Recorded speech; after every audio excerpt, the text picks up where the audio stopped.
Imagine this: in a single moment, everything seems to collapse. Personal struggles, professional setbacks, unexpected crises, all striking at once, leaving you overwhelmed and paralyzed. Most people spiral into panic, convinced the storm will swallow them whole. But the Stoics had a different answer. They believed that true emotional mastery doesn't come from when everything goes wrong at once. The mind tends to exaggerate. A single setback becomes a catastrophe, and emotions weave dramatic stories that make the situation feel unbearable. The Stoics warned us about this trap. They taught that suffering often comes not from the event itself, but from the narrative we attach to it. Objective representation is the antidote. Here's how it works. Strip the crisis down to its raw facts. Instead of saying, "My life is falling apart," you reframe it as, "I lost my job today." Instead of, "Everyone is against me," you state, "Two colleagues disagreed with my idea." Notice the difference? The first version is loaded with emotional weight, while the second is simply factual. By removing the drama, you reduce the emotional charge and regain clarity. Think of Marcus Aurelius, the Roman emperor who faced wars, plagues, and betrayal. In his private writings, he constantly reminded himself to see events as they are. Nothing more, nothing less. A plague wasn't the end of the world. It was an illness affecting many. This shift allowed him to act rationally, even under immense pressure. Objective representation doesn't erase pain, but it transforms chaos into manageable steps. Once you see the facts clearly, you can ask, "What is within my control? What action can I take today?" This simple practice turns panic into problem solving and despair into discipline. Philosophy only matters if it can be lived. The Stoics weren't writing for ivory towers. They were writing for soldiers, merchants, parents, and leaders facing real chaos. So how does objective representation look in our modern world? Take financial stress. You might think, "I'm ruined, I'll never recover." That's the emotional narrative. The fact is simpler. My account balance is low this month. Once you strip away the drama, you can ask, "What's in my control?" Maybe it's cutting expenses, finding extra work, or negotiating a payment plan. The panic fades, replaced by practical steps. Or consider relationships. A fight with a partner often feels like, "They don't love me anymore." But the fact might be, we disagreed about how to spend the weekend. By naming the raw event, you avoid turning a small conflict into a story of abandonment. This clarity opens the door to calm communication instead of emotional collapse. Health challenges are another test. Instead of, "My body is failing me," the fact is, "I've been diagnosed with an illness." That shift doesn't erase the difficulty, but it prevents despair from consuming you. From there, you can focus on treatment, lifestyle changes, or simply acceptance of what lies beyond your control. In each case, the Stoic method transforms overwhelming chaos into manageable tasks. It's not about pretending everything is fine, it's about refusing to let false narratives dictate your emotions. The storm outside may rage, but inside, you remain steady. Emotional mastery isn't built in the heat of crisis, it's trained in the quiet moments before the storm. The Stoics believed resilience was like a muscle. It grows through consistent practice. If you want to remain calm when everything collapses, you must rehearse calmness every day. Start with a simple exercise, morning reflection. Before the day begins, write down one challenge you expect to face. Then, strip it to its facts. Instead of, "Today will be exhausting," write, "I have 3 meetings scheduled." This trains your mind to separate reality from emotional exaggeration. Over time, you'll notice your brain automatically reframing situations with clarity. Another practice is voluntary discomfort. Seneca advised occasionally living with less, sleeping on the floor, eating plain food, or walking instead of driving. The point isn't self-punishment, it's preparation. By choosing small hardships, you prove to yourself that discomfort is survivable. So when real crises arrive, you're not shocked, you're ready. Finally, end each day with review. Marcus Aurelius would reflect on his actions, asking, "Did I respond with reason or with impulse?" This nightly audit builds awareness, helping you catch emotional narratives before they spiral out of control. These routines may seem small, but they compound into strength. Just as athletes train daily for competition, Stoics trained their minds for life's inevitable storms. Discipline in calm times creates resilience in chaotic times. What happens when it's not just one problem, but five at the same time? The Stoics understood that life rarely delivers challenges in isolation. Often, crises pile up, creating the illusion of total collapse. The key is to break the storm into pieces and face each one with discipline. Step 1. Pause. When chaos hits, your first instinct is to react. Don't. Take a breath. Marcus Aurelius wrote, "You have power over your mind, not outside events." That pause is your shield against panic. Step 2. List the facts. Write down each crisis in its simplest form. My car broke down. My boss criticized my work. I feel sick. By naming them plainly, you strip away the emotional narrative that makes them feel catastrophic. Step 3. Separate control. For each fact, ask, "Is this within my control?" If yes, plan a small action. If no, practice acceptance. Epictetus reminded us, some things are up to us, others are not. This distinction prevents wasted energy. Step 4. Prioritize. Not every crisis deserves equal attention. Fix the urgent, schedule the important, and release the irrelevant.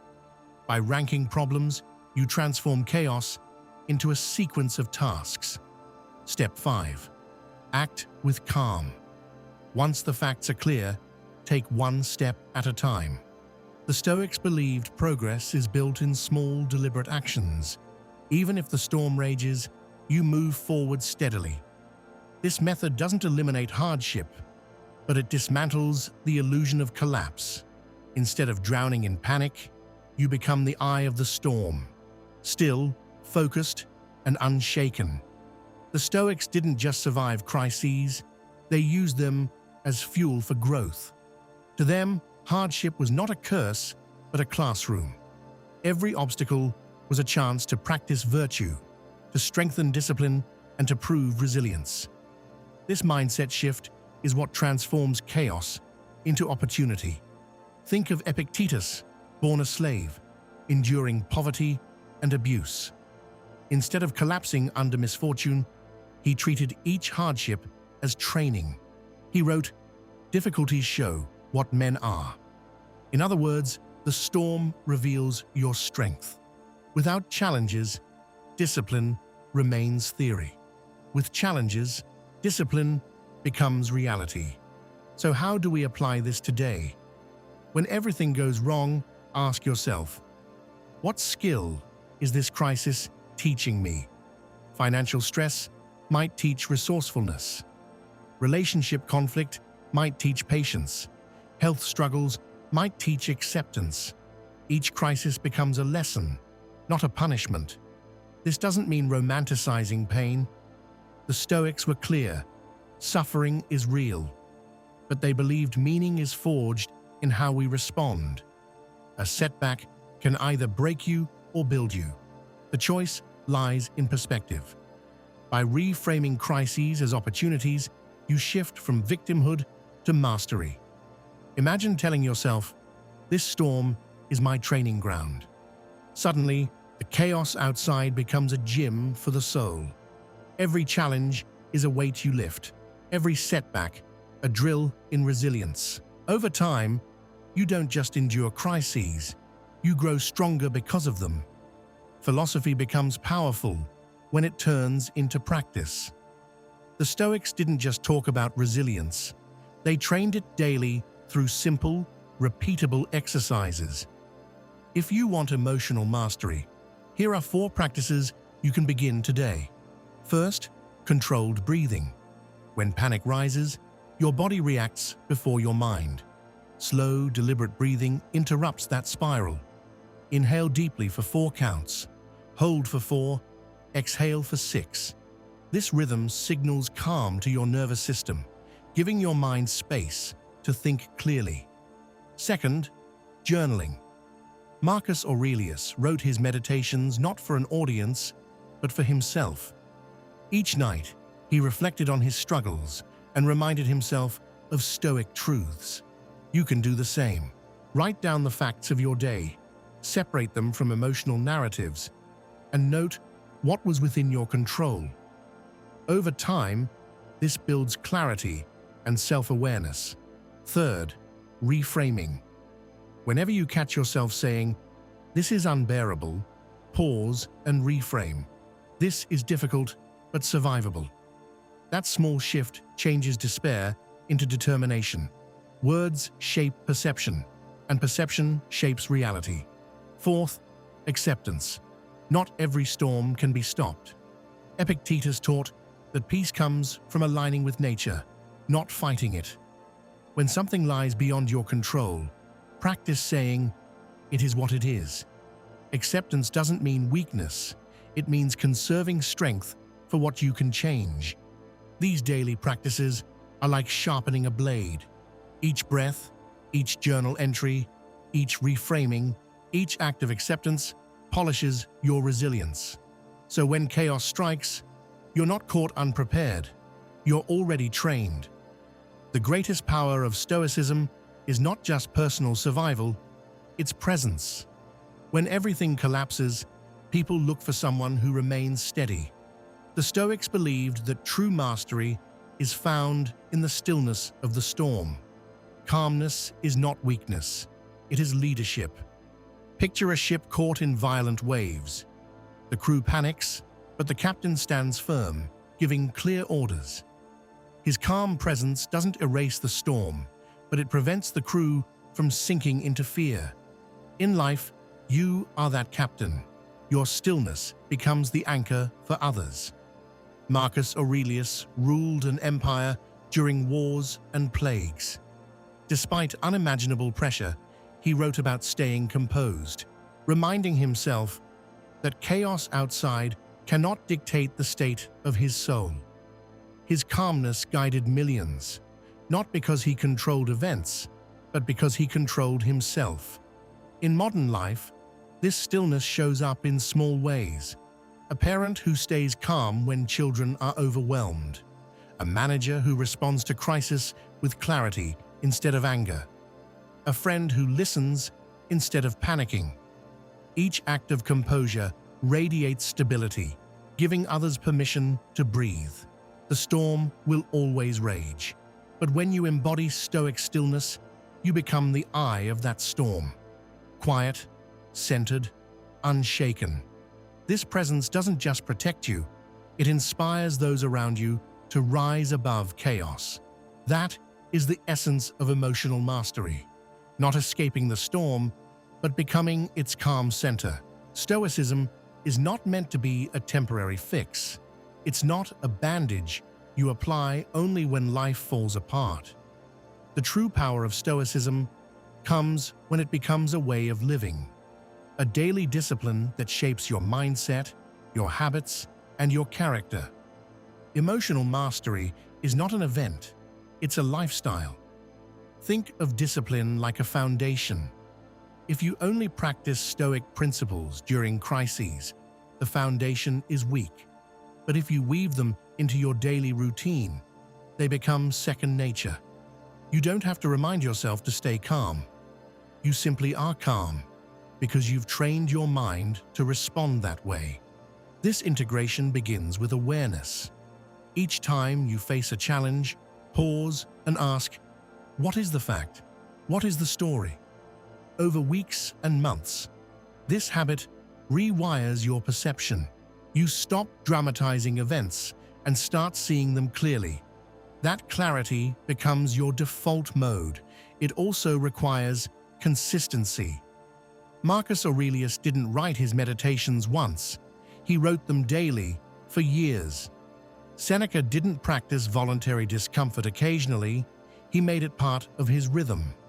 Discipline is built through repetition, not intensity. Small daily practices compound into lifelong resilience. Finally, Stoicism as a lifestyle means embracing impermanence. The Stoics reminded themselves constantly that life is fragile, that fortune shifts, that tomorrow is not guaranteed. This awareness doesn't create fear, it creates gratitude. When you live with Stoic discipline, every day becomes an opportunity to practice virtue, to strengthen your character, and to prepare for whatever storms may come. Life will never stop testing us. Crises will come, sometimes one by one, sometimes all at once. The question is not whether storms will arrive.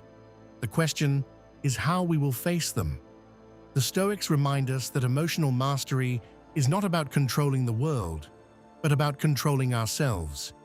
It is about stripping away false narratives, seeing reality clearly, and acting with calm discipline. Objective representation gives us the tool to dismantle panic.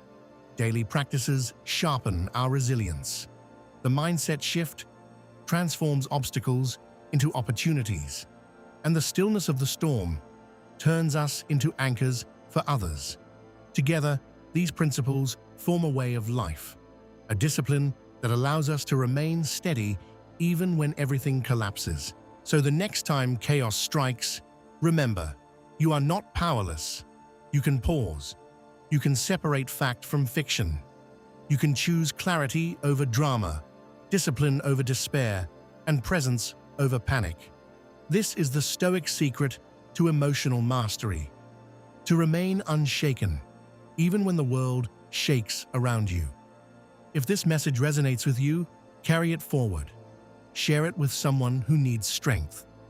Practice it in your own life, and let every storm remind you, not of your fragility, but of your power. True mastery is not found in escaping the storm, but in becoming its calm center.